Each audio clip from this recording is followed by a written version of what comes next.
This Friday, Jamie Lee Curtis and Lindsay Lohan are back to switch things up in Disney's Freakier Friday. Totally. Yes. It's an absolute riot. Woo! And the only movie that can be described as So much weirder than the last time. What last time? it's the frequel You ready? we've been waiting for.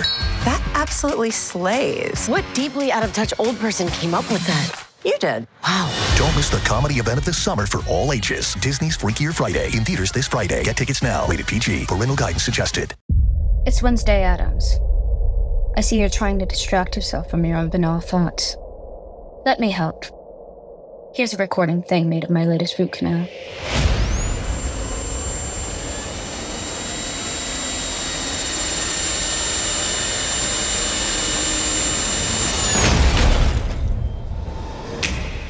Wednesday, Season 2, begins August 6th, only on Netflix. It's back to school season, and Clorox is donating 2 million disinfecting wipes to classrooms across America. Because back to school means things can get a little bit messy. Just ask kindergarten teacher Miss Gibson. Give me just one Clorox wipe and I'm ready for glitter glue, exploded lunchbox yogurt, peanut butter handprints, runny noses, picking noses, rubbing noses. Touching noses. Thank you, Edward. Ooh, nap mats and lockers and tissue boxes. And Clorox scissors. disinfecting wipes. Teacher's #1 wipe. Clean feels good. Based on unit sales data. Pie in the Sky Media. This series contains adult language and descriptions of graphic violence throughout. Listener discretion is advised.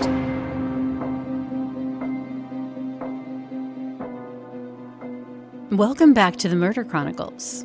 I'm your host, Carolyn Osorio. You're listening to episode 51, Killer Cousins. Karen Mandick is excited. She clocks out from her shift at the Fred Meyer's grocery store. It's 7 p.m., but she's not done for the night. She's over the moon about a gig she's got lined up. It's just a couple hours' time, basically house sitting, and she'll make $100. Karen's a student at Western Washington University in Bellingham, so money's pretty much always tight, which is why she worked part-time at the grocery store. The thing is, Karen is so well respected at her work that when she asked her boss if she could take a long dinner break, he was like, no problem. The plan was she'd leave the store at 7 p.m. and then return at 9 o'clock to finish her shift. It was a bit of an odd arrangement because she wasn't supposed to tell anyone what she was doing. The security gig was a secret, but Karen could be trusted, even though she didn't like to lie. Which is probably why she confided in a couple of people about what she was doing for those 2 hours on that Thursday night. Essentially, she and her roommate, Diane, had been hired to do a couple hours security near the Fred Meyers.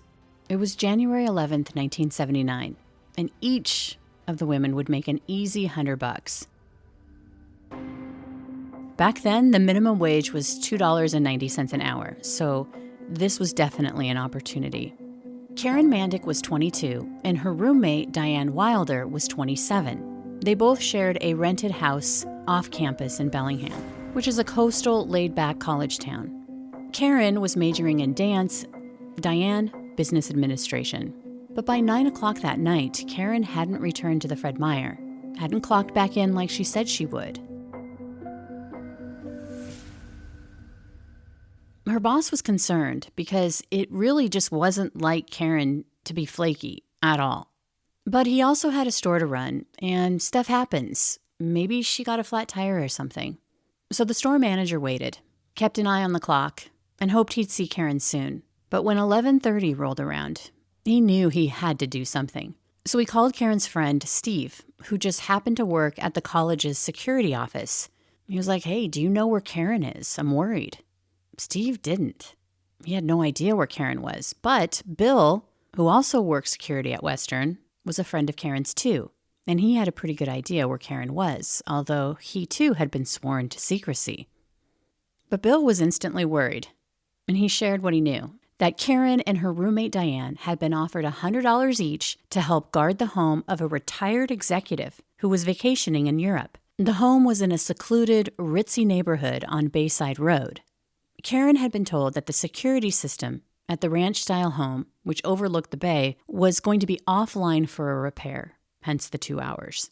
Bill had actually offered to go with, but Karen declined, saying it was okay, that there was a lot of money at the house and discretion was a must, that they were being paid to be discreet, and that the fewer people that knew about the lapse in security at the home was better. The 2 college security guards, who were also friends of Karen's, went over to the house that she shared with Diane. There was no one there, and Karen's car, a 1978 Mercury Bobcat that was green, basically a 2-door hatchback, was gone.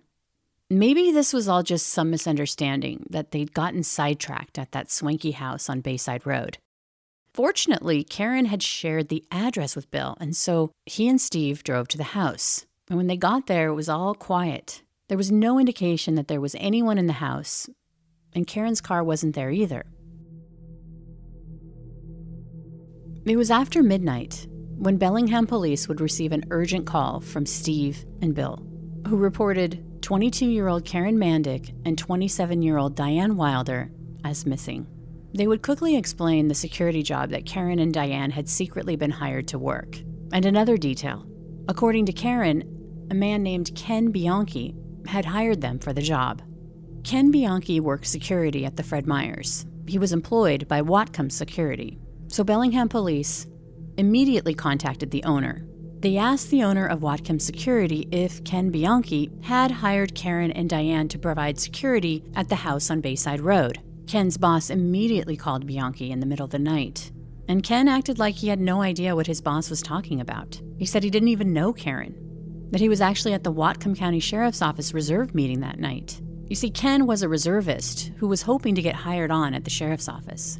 But the thing of it is, it was easy for the Bellingham police to refute his story. They wasted no time getting in touch with the commander of the reserve unit, who was like, nope, Ken had specifically asked to be excused that night, saying that he'd been asked by his employer to teach a class elsewhere. And by 2:30 that morning, the Bellingham police were talking to Ken Bianchi. Faced with being caught in a lie, he came clean. Yes, he'd lied about going to the reserve meeting. He'd instead just gone for a night drive in the country. But he was adamant that he didn't know anything about the missing women and had no idea where they could be. Retired Whatcom County prosecuting attorney Dave McCachran says he remembers well being called that night. In fact, I'd been informed that Karen Mandick and Diane Wilder, who were 2 young girls that were college students at Western Washington University, were missing. And the officers were really concerned because they were conscientious people and there was no real reasonable explanation they were gone. Finding Karen and Diane became their top priority. And Bianchi's admission that he'd lied about his whereabouts was suspicious. But was it really? I mean, how many people make up stories to get out of work? It happens all the time. And it was possible that he didn't know Karen, even though they worked together at Fred Meyers. It was a big store. Their paths could have never crossed. And technically, it still wasn't yet clear if the women were even missing. But it was odd that there was no sign of them, or Karen's very distinctive-looking car, that green 1978 Mercury Bobcat. The concern over the missing college students ramped up, especially when the women didn't show up for their morning classes. Investigators knew they had to get inside that house on Bayside Road, and the owners, who were in fact vacationing in Europe, gave them permission to do so. But once inside, aside from some wet footprints in the kitchen, there was nothing out of place. The house was empty. By lunchtime, police would make a public appeal through the media, looking for help finding Karen and Diane. They provided photos of the students and also of Karen's car. It wasn't long before an important lead would come in through the tip line. It was around 4:30 that afternoon when a Bellingham resident noticed a car near her home on Willow Road, a green Mercury Bobcat. Instantly, she knew that was the car that everyone was looking for. Because she lived in the neighborhood, she knew there was no reason that that car should have been parked there, abandoned, really. This was a rural neighborhood, and the car was parked there in an empty cul-de-sac, which was surrounded by woods. There were no nearby homes. Even if the car's description hadn't been breaking on the news, it would have stuck out like a sore thumb in that neighborhood. So she called the police, who rushed to the scene. It became devastatingly obvious. It was Karen's car, because when they opened the vehicle, in the back seat, 2 bodies, each wrapped separately in white sheets, had been stuffed inside. They were found in the back of a Mercury Bobcat, and they both had signs of strangulation by ligature, which means a rope or a wire, and they were closed, their shoes were off. What had happened to these young women? Why did this happen? Questions that rocked this small, tight-knit college town that wasn't immune to crime, but not a shocking double homicide of young college students. The police's only link to the murders was this Ken Bianchi, whose story wasn't adding up. They knew they had to get him into custody, ask more questions. By this time, they had been made aware that Karen was known for her trustworthiness. She wouldn't lie and say that Ken Bianchi had offered her and Diane a security gig if it wasn't true. They needed to get Ken Bianchi into custody, so they enlisted the help of his employer, who was asked to call Bianchi and tell him that he was needed at the Port of Bellingham's South Terminal. And it was there that Ken Bianchi was taken into custody without incident on January 12th, less than 24 hours after the murders of Karen and Diane.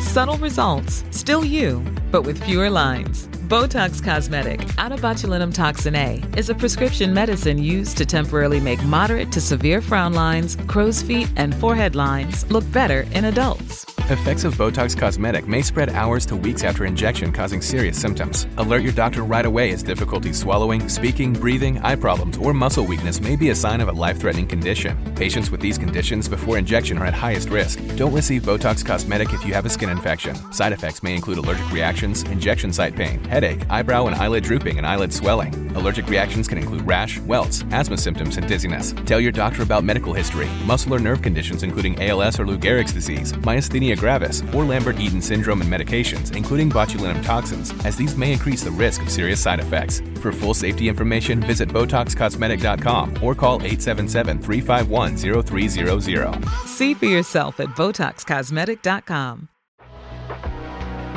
Leading a business today means constantly adapting. On the Executive Insights podcast, brought to you by AWS, global leaders share how they're making tough calls, testing bold ideas, and putting innovation into practice, generative AI included. If you're looking for real stories behind what's working, this is it. Subscribe to the Executive Insights podcast today, available now on all major podcast platforms.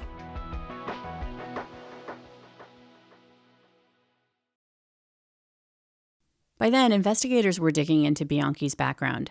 They learned that he had recently moved to Bellingham from California, that he'd left Los Angeles to reconnect with his previous girlfriend and his son, who'd been born a year earlier. Bianchi had met his girlfriend, Kelly, in California, where they'd both been living at the time, but Kelly had broken off the relationship and moved to Washington, where her parents lived. With a baby to take care of, California was a dead end, and so was Bianchi. In Bellingham, with the support of her parents, she'd be able to provide a more stable home for their son. Eventually, Bianchi would convince Kelly to give him another chance, and so he moved to Bellingham in late May of 1978 to be with them. Ken and Kelly rented a house in Bellingham, and he got a job as a security guard with the Whatcom Security Agency. He'd also been accepted as a reserve deputy for the Whatcom County Sheriff's Department and was also taking police courses. Investigators began to piece together what they believe had happened to Karen and Diane. That Ken had approached Karen with the opportunity to make a quick buck. He'd seen her working at the Fred Meyers. She knew him from work, and he was a very friendly, very engaging guy. And that is how she was a very pretty girl, and that's, of course, why he selected her. Bianchi had created this elaborate story about these rich people being out of town and the lapse in their security system while it was being repaired for a couple of hours. Ken explained that there was a lot of cash in the house. But Bianchi was a predator. This was all an effort to get Karen alone. But he couldn't manage that. Because the thing about Ken Bianchi, he'd be described as good-looking, charming even, but there was something off-putting about him. He didn't seem genuine. Karen sensed this. But she also knew that he was a paid security guard. Obviously, he must be trustworthy if they had hired him. But she trusted her intuition, and she said the only way she'd agree to do the job is if her roommate Diane could come along. Bianchi had agreed. They had a great deal of money in the house, and he needed the girls just for 2 hours to watch the house with him, and he paid them $100 each, and he would also get $100. But the one thing he absolutely needed from Karen was that she keep the job a total secret. Neither she nor Diane could tell anyone. If they told anyone, it could get around that there was a lot of cash around the house, and then they'd really have a problem. The young women agreed. But what Bianchi hadn't counted on was that Karen didn't keep it a secret. She told a few friends and coworkers about the job with Diane and that she'd been hired by Ken Bianchi and shared the address on Bayside Road. During the interview, Bianchi would deny having anything to do with the rape and murder of Karen and Diane. However, a search of his vehicle would turn up keys to the house on Bayside Road and a scarf that belonged to one of the women. In his home, they would find stolen goods, which was enough to charge him so they can keep him in jail until more physical evidence was processed. Remember, Ken Bianchi was arrested in less than 24 hours after Karen and Diane had been murdered. He was their prime suspect, but they also had a lot of catching up to do in trying to figure out who Ken Bianchi was. An instant clue was that he was so fresh to Bellingham, he still had an LA driver's license. Given the double homicide, the brazen act of luring 2 women to a location that he was obviously connected to through his work, and this elaborate ruse, this vow of secrecy, and then strangling and sexually assaulting 2 women in one night. Police were convinced that this wasn't the first time Ken Bianchi had killed. A Bellingham detective was on the phone with the Los Angeles Police Department that day and was referred to a Detective Sergeant Frank Salerno, who was a member of an LAPD task force that had been assigned to investigate the murders of at least 10 women. From October 1977 to February 1978, the hillsides around Los Angeles had become infamous. Bodies of young women and girls had been discovered naked and posed, with ligature marks around their feet, ankles, and neck. The media would dub the killer the Hillside Strangler. Hysteria would reach a fever pitch when the bodies of 5 women were found the week of Thanksgiving, and police were stumped by the lack of physical evidence, and then horrified when they realized that the Hillside Strangler was washing the bodies of his victims in a calculated attempt to remove any physical evidence. And there was something else. It appeared that the Hillside Strangler victims hadn't put up a struggle. Detectives were on edge. They had grave concerns that the killer was a person of authority, like a police officer, or someone posing as law enforcement, as a way to con his victims into trusting him. And there was a tightly guarded secret that despite washing his victims, the killer had left behind semen, but the semen left behind on the victims belonged to 2 different men. Between that and the placement of bruises on the bodies, investigators theorized they weren't looking for one serial killer, but 2 who were working together. This is extremely rare. Generally, serial killers were outliers who hunted and killed alone. The autopsies also revealed that whoever was killing these women was getting off on sadistic cruelty. The victims were sexually assaulted, tortured, and strangled.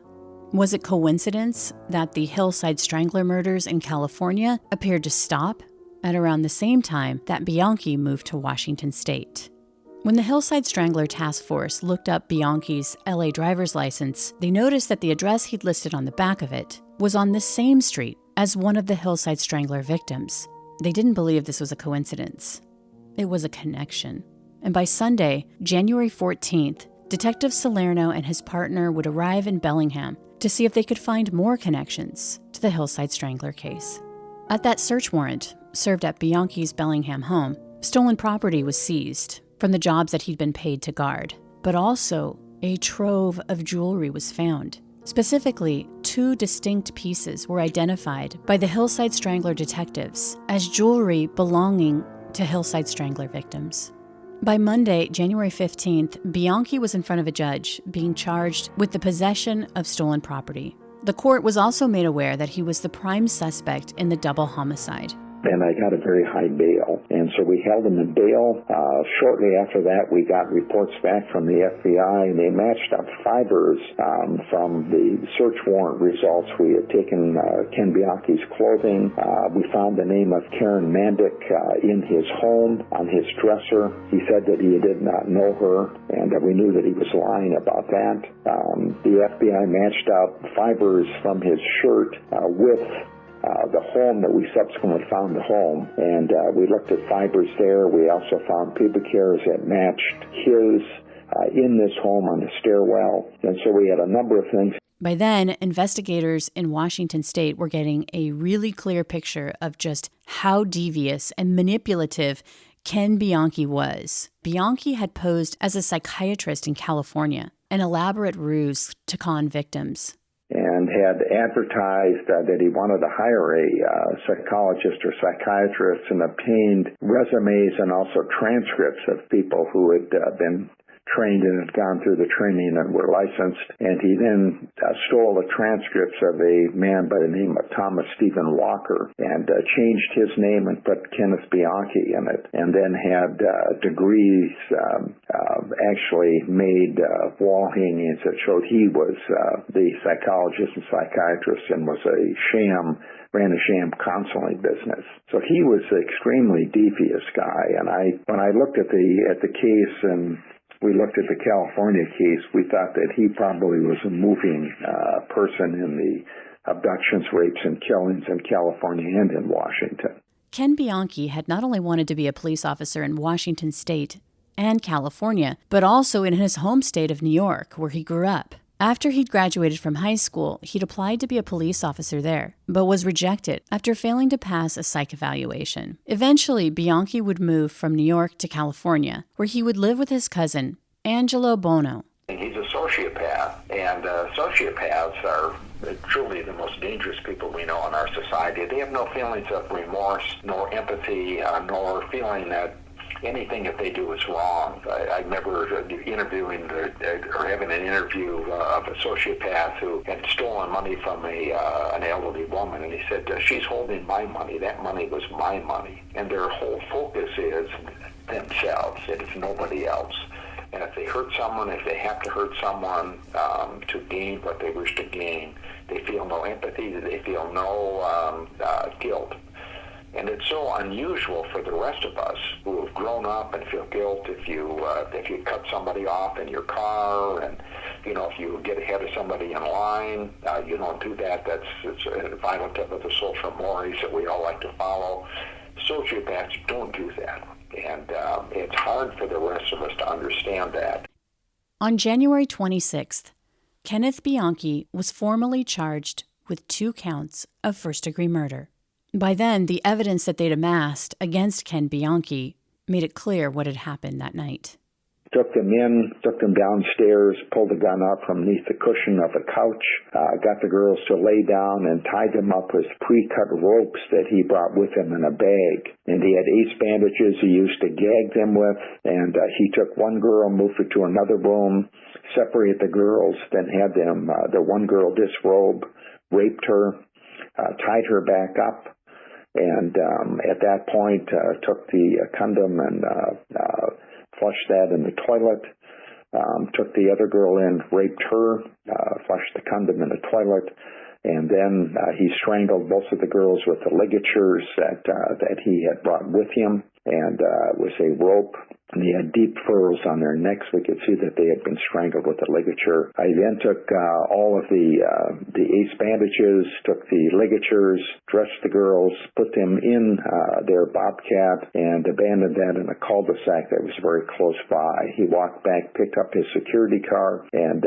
he thought that he'd left really nothing at the crime scene. And the only things we found at the crime scene, we found some pubic hair that matched his, but that's not a positive identification. We also found the fibers in the carpeting, and when he backed up the bobcat, he ran over a low retaining wall, and it dented the gas tank of the car, and we matched that up. We took the top piece off of that small retaining wall, and our officers actually matched the dents in the gas tank with that of the stone from the retaining wall. Running a business comes with a lot of what-ifs, but luckily there's a simple answer to them. Shopify. It's the commerce platform behind millions of businesses, including Thrive Cosmetics and Momofuku, and it'll help you with everything you need. From website design and marketing to boosting sales and expanding operations, Shopify can get the job done and make your dream a reality. Turn those what-ifs into... Sign up for your $1 per month trial at shopify.com/special offer. This message is sponsored by Greenlight.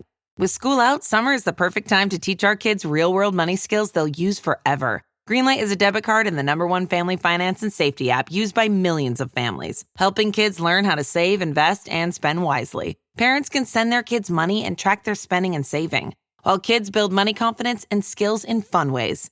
Start your risk-free Greenlight trial today at greenlight.com/Spotify. That's greenlight.com/Spotify. Bianchi would plead not guilty. But a few months later, he changed his mind. He wasn't pleading guilty, but rather not guilty by reason of insanity. He claimed to have no memory of the murders of Karen Mandic and Diane Wilder because he suffered from multiple personality disorder. It was suspected by many that Bianchi had been inspired to float the multiple personality disorder insanity defense after watching the movie Sybil, about a young woman who suffered from multiple personality disorder, which stemmed from childhood trauma.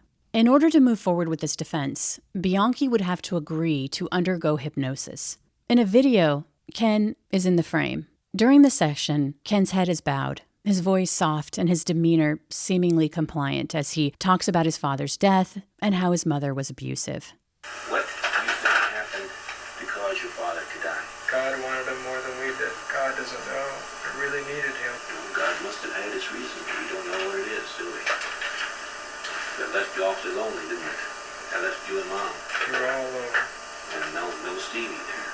How is he taking care of you now that Dad's gone? So the audio isn't great, but you can hear the psychiatrist mention Stevie. That's one of Ken's multiple personalities. And a bit of warning, the language in this interview may be upsetting to some, so take care. Listener discretion is advised. Now, how's your mom taking care of you and dealing with you now that your dad has died? Is she any different? Is she still mean and nasty to you? No, for real. She won't let me do anything. She always wants me home. I can't be Dad. I'm telling her I can't be Dad. I'm just a kid. So she's trying to get out of you what she needed out of your dad, huh? Is she calming down as far as hitting you and telling you what to do? No, she still hits. She tells me everything what to do. Ken tells the psychiatrist about Steve, one of the personalities living inside of him. The doctor would coax Steve out. What's your name? Steve. Last name? You're a motherfucker that's been trying to get me to leave him. You can't do that. Fucker.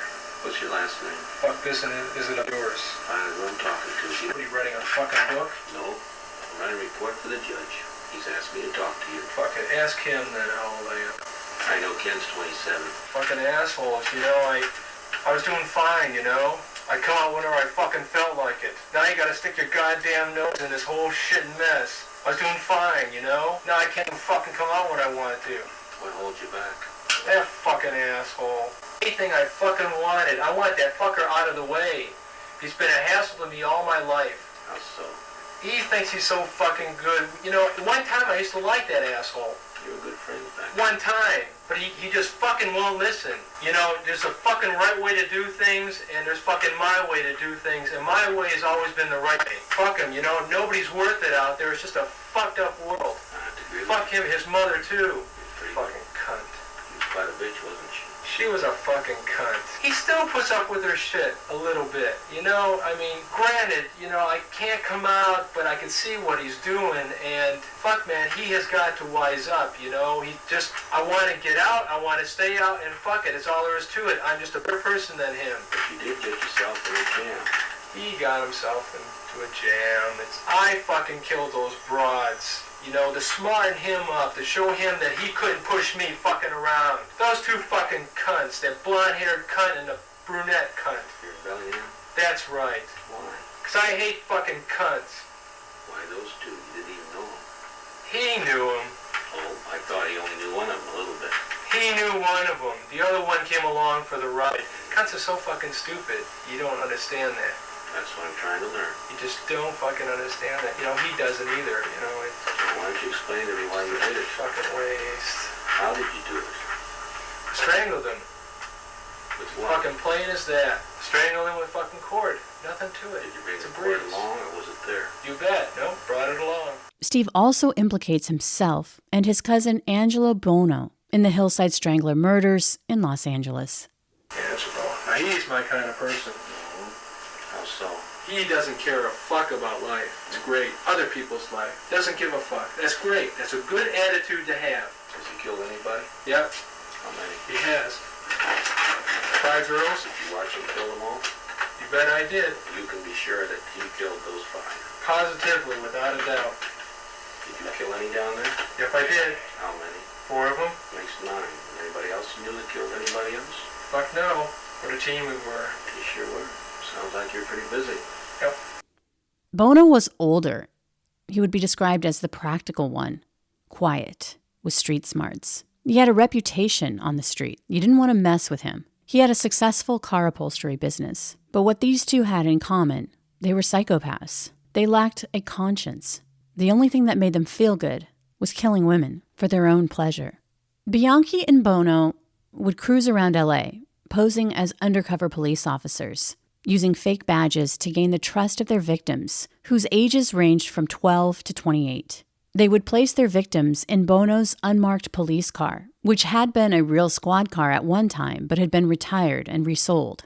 They would take these young women back to Bono's house of horrors, where together they would sexually assault, torture, and strangle them. But their partnership abruptly ended when Bono found out that Bianchi, during their killing spree, had applied for a job with the LAPD. He even went on a few ride-alongs with police officers, where he pumped them for information about the Hillside Strangler. Bono was enraged further when he discovered that not only had Bianchi gone on these ride-alongs, but that he'd actually been questioned in the case.